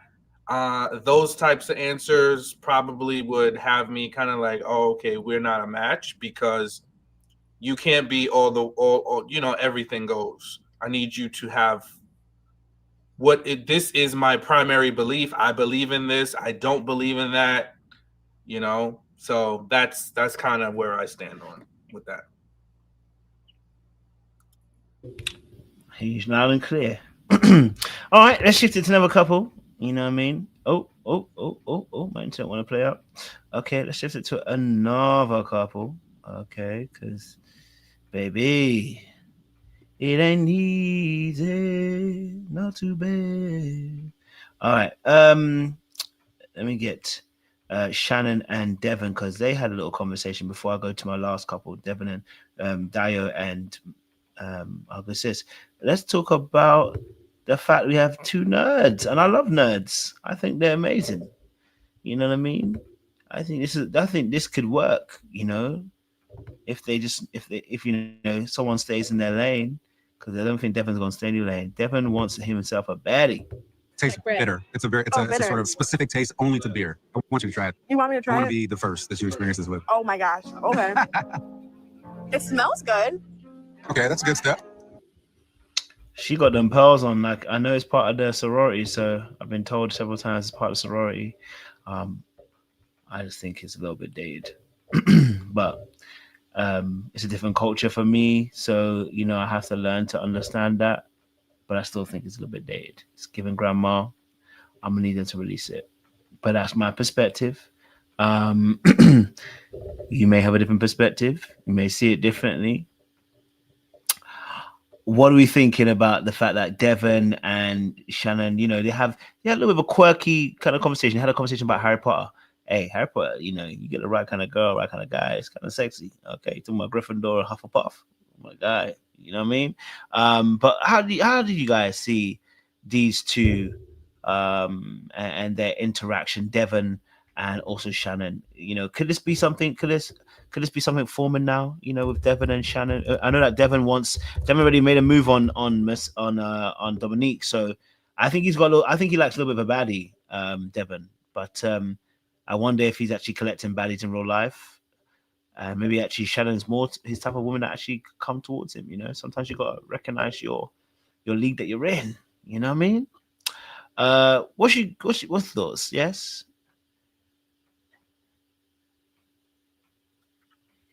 I mean, I do think he's playing.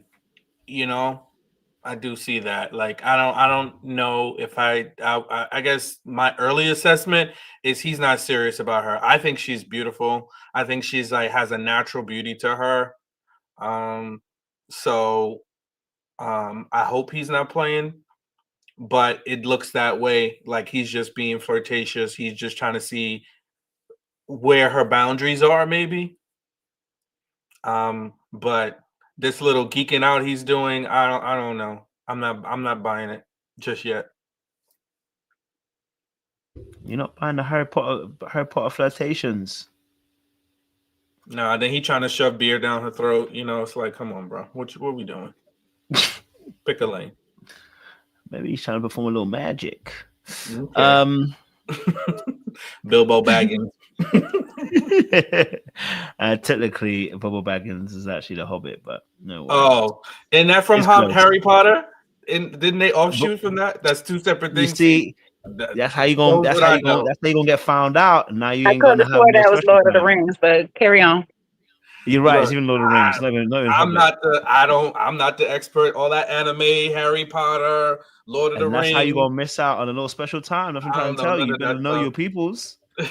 Okay, she gonna come up dressed up. You're gonna be like, "Is that Bubble Baggins?" You know what I mean? Like, you're gonna offend her feelings. See, that's what I'm saying. You gonna name the wrong show. You're gonna turn Miss Shannon off. Okay. She's like, "No, silly. This is Harry Potter." Okay, I'll be like, "Well, educate me, baby girl. Tell me, show me." Well, she's now turned off, so you have to educate her another time. So you ruined the moment. Another round. What's your thoughts on these two? Now you ruined the moment. Damn. Okay. I mean, again, could just be me because I was just watching it on some speed run, but it felt weird. Oh dang! Here they go. They want to call me now. Here they go. No, because I'm getting a call now because I must be ready to say this prayer for this food. All right.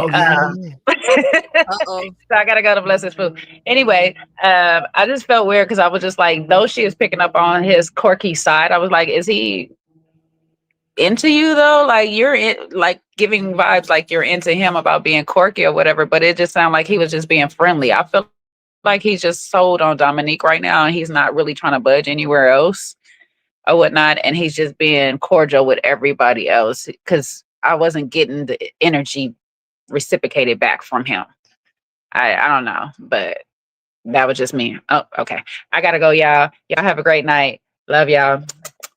Friendsgiving is going on. See you soon, baby. Don't worry, we're gonna follow right behind you at this point. All right, bye. Anyway, bye, Babs. Seaway, what's your thoughts to Shannon and Devon? How are you seeing them? Shannon. Hold on, I need a clip. I need a picture again. Oh, you need a picture? There we go. Oh yeah. I really like them. Yeah. I really like their vibe. I kind of liked what she brought out in him that we didn't really see with his interaction with the one that Sean really likes. I think she brought out a very like quirky side of him, and it was I just like their vibe. She is very pretty and down to earth. I like how she's her too. She has her own personality and she leans into that, and she seems like she's very in tune and at peace with, you know, her being herself, and I like that. And I thought they had a nice little vibe. His jury is still out on him too, not for what y'all think. The jury is just still out on just what he got going on. I can't quite figure him out though. I hear that. I ain't going mad at it. You know, I think it's nice to have a bit of a nerd love. You know what I mean? Everyone wants to be able to be their full, authentic selves. So when you have a little something that you guys can actually bond over, it's amazing, man. You know what I mean? So if you're gonna bond over Harry Potter, let it be Harry Potter you bond over. You know, if it's gonna be Hobbit or Lord of the Rings or Boba Baggins, whichever one, let's just begin to just enjoy that together. And if you can, someone can bring that out of you. It's nice when someone else is able to have some of the similar interests as you do. Right. You bond differently when someone has similar interests to you. You know, so I get it, man. Look, he cracking up and laughing like he ain't never laughed before. So he clearly was enjoying that day. He was clearly enjoying the festivities of being, you know, with Shannon and talking to her and her bringing out that different side as well. I think that's a major thing. But yes, you're right. I think he may still have his sights on Dominique, and it's understandable. That girl put paws on him. That man has never seen those moves before. She put on world-class moves. That brother still thinks he's got a chance. He thinks he has a chance. Definitely. He doesn't know he's in the spider's web. Yeah. You know, so, you know, he's going to have that, unfortunately. So hopefully he sees the light early so he doesn't ruin this connection that he has with Shannon by trying to go for the big fish. You know how sometimes you go for the big fish and really and truly the fish is too big for you. you know, and your rod, pause, can't contain that kind of big fish. So he just needs to be aware that, you know, doesn't miss out on a great woman just because he's focused on the wrong things. In that space, yeah. Okay. What's it, Sean? What? I'm looking at Rosemary Carter's comment. That is wild. That comment sent me, but she may not be wrong. She may be right. I did say what? I did say that obviously it's instant. I said anytime we have the luxury car thing because of Rashid now, I'm scared. You know, sometimes I'll be scared, like, are they doing something they shouldn't be doing? But I don't know if he is a stripper, to be honest. There's something going on. Someone that we don't know. Okay. Okay, well, last one that was a major one. Let's look at it. Is Dayo and Dominique. My God, is that woman fine? This whole thing. Hope y'all do. Okay. Obviously, me, because I'm saying right. Oh, hold on now. I mean, you know what I mean? And like, Did you see the arch? God-fearing and spiritual. That's a big thing. That's huge. Well, I love the Lord. That's what you got to know. Do you go to church weekly? Like, is that? My daddy is a pastor. Yeah, listen, man, you need to stay clear of this kind of woman. She is a ruin your life type of woman. I'm telling you now. Okay, all right. When she starts spinning the straw in the drink, yeah, I said, listen, that's that voodoo working its magic again. Sean, what's your thoughts on this? I know you saw the arch foot. Sign me up. Wait, you don't have the scene when with Dominique and old boy, the last one, where he tried to kiss her and she nicely dubbed him. Oh, that's the last episode. That's not this episode. That's the last one. Oh, that was episode 2? Mm-hmm. Shoot. I was hoping we were going to talk about that. You can talk about it, bro. You can run up into this next conversation by running from there. Okay. Well, listen, I the way it's like, and you know, I'm usually looking at you with one of my eyes open and the other one closed when you get to talking about your dark arts, you and Jay and Al said. But I got to say, this lady got dark arts on her because when she went to touching his lip and she like put her hand like right in the area of his lip, and then she was like, oh, I see something. Can I remove that? Yo. I was like, you need to teach a class, lady, because what?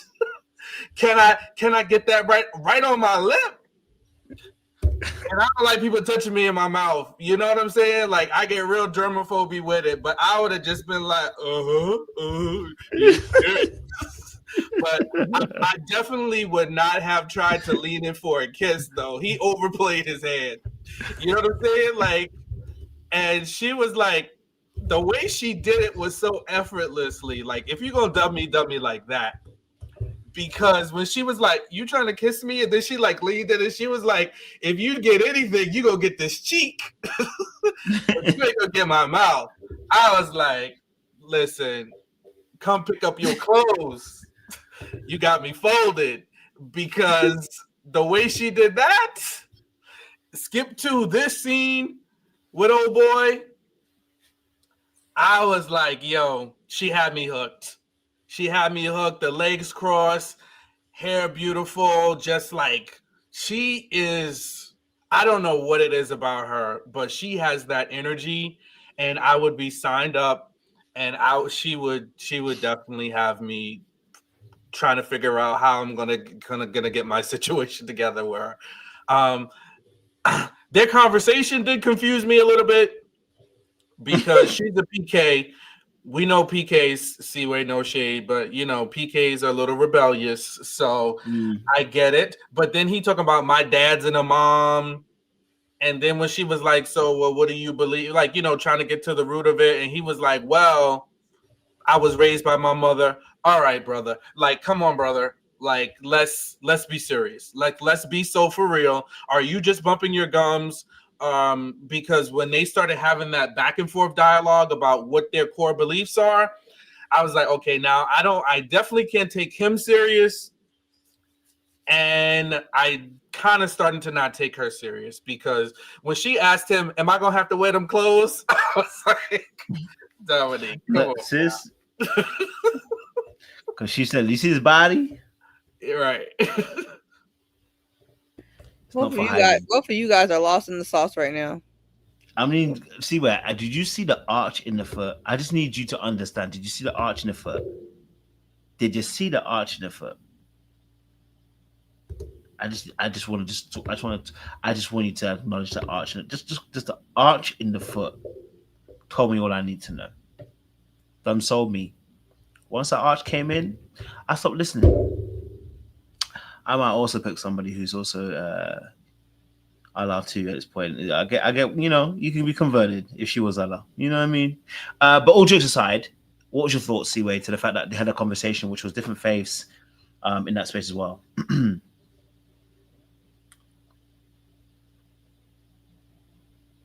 Oh, they done sold Seaway down the river. The audio. I'm sure she's talking, but she can't be here. We can't hear her. Seaway, we cannot hear you. I think the system took you out, babe. Not the system. Can y'all hear me? Oh yeah, we can hear you, babe. Can you say it again? Yeah, no, I'm saying, what's your thoughts on the fact they had different faiths and different religions, you know, and them trying to make it work, and you know, in the end, she actually said she said she was cool with it. It felt like she's just trying to win. She's just trying to, win something right now. This is not serious. Because she first started with, it's very important to her Christianity, and then he says that he's Muslim, right? Yeah. Then she talked about, well, we can bend on that. What are we talking about right now? Like, I don't even know. It just seems like everyone's kind of going with the wind at this point. And that's not to say that you can't, you know what I mean? Like, it's not to say that like there's not households where that works, but it's just where when people start with, it's very important that we have, like my Christianity and, my faith and this, that. And then as soon as, I don't know, a man with some money or whatever he got going on, says that he's Muslim, then you bend. It's just like, okay, let's move on. Are you serious about belief? Yeah. Yeah. I'm actually serious about beliefs. It's true. Sean? Yeah, I just need to hear more, because he don't seem like he's really Islamic or Muslim. And I don't know, is she really like full of, like, I think people have gravitated, especially within the last 5 to 10 years, people have really gravitated away from, I'm a Christian, I'm a believer, and they kind of just throw this umbrella catch-all phrases out there. And I think there's people that are on a range now. So I don't know where she falls on the range, but if you really are a believer and somebody is telling you that they are not, or they are of a different faith, I think it's hard foundationally to form a relationship like that's serious. Because if this is ready to love, then that means relationship, serious relationship, and then ultimately down the line, hopefully marriage, then kids, right? Having two different interfaith marriages are very difficult to manage. And before anybody in the comments, my mama was Jewish and my daddy was Baptist. Yes, anything can happen. Yeah, but it's one of the, I think, top 10 reasons for divorce. Might be top 5, but I'm not going to say it's 5, but I definitely know it's top 10. Religion and core fundamental differences are there. So I'm just saying, if we're talking a love connection, it's a very foundational thing that's very different. And we're talking about families merging. So if her pappy is a pastor and you want to marry her, you're going to have a very hard time. I don't care what she says, you're going to have a very hard time in that relationship. and his pappy is an imam. So we have the battle of who's going to win, whose religion is going to take precedence.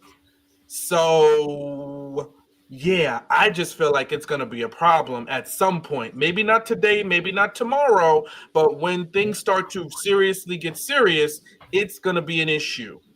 And I just know that that's not an issue that I want. If foundationally we don't both believe in Jesus, it's going to have to be wrapped up because it can't be serious. Okay. We could debate about how many times we go to church and, you know, all that other stuff, because that's, you know, those are things that can be negotiated. But if you're praying to Mecca and I'm praying to Jesus, and those are two very different things. I'm sorry. Is there overlap? Is it certain things rooted in Judeo-Christianism? Yes, it is. Yes, there's intersectionality. Of course, we get that. But foundationally, they are very different. So that's my TED Talk. I don't think it's going nowhere for too long. And I did see them kissing next episode. You can kiss. You could do a lot of things, but that don't mean long-term relationship and love. Into one night yet. See, wait, any other contributions towards that? No, not really. Okay. Well, listen, look, our time has come to an end, and you know me, I was aiming for that 2-hour mark. So I told you, 1.5 hours today. That's what I got in me. We early. It's hard for us, Kojo, today. Yeah, do you know what it is? I can't even lie. It's late, isn't it? You know, we need to go back to our normal time. So yeah, I'll go back to my normal time. I got my laptop back, my original laptop, so I can actually start doing video edits again. So I'm going back to old school. When I do the reviews for you guys, the short reviews, I'll probably edit the videos into it, so you'll probably be able to see what I'm doing. So going back to pre-2022, you hear me? I ain't done it for a little while. Still, God give us strength. Sean, give us the benediction before my eyes shut permanently, man, for a couple of hours. Lord, in Jesus' name. I'm not saying permanent into the heavens, you know what I mean? We gotta watch our words. You gotta watch what you say, you know what I mean, before you're an obituary. Although we've come to the end of the road, you know. Come on. I just think, you know, there's a couple of great takeaways in this season. I think there's a lid for every pot, and it's best to assess early on if our pots and our lids align. And then I think sometimes it's best to move on.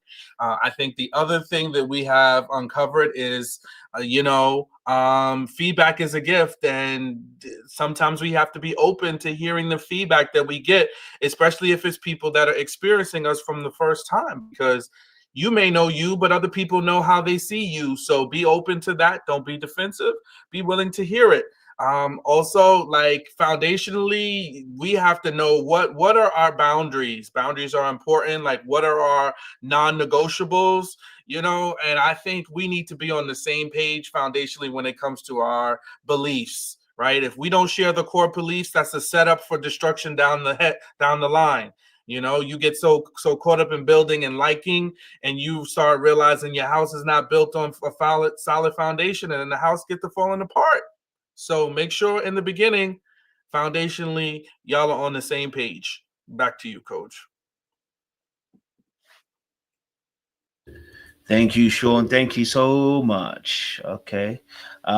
Listen, look, it's been amazing conversations. We'll be back to a normal time next week. What am I doing next week? I know I'm doing something next week, but no, normal time. I know I'm going to be somewhere next week, but still normal time. I won't be at home next week. I'll be y'all got Thanksgiving.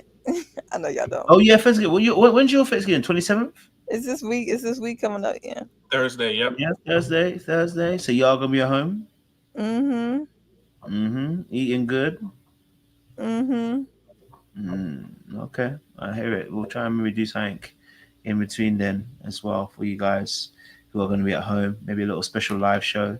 They're gonna be home Thursday and Friday because they shouldn't be out there shopping after what the government pulled this year. I hope people ain't out there doing too much in them streets.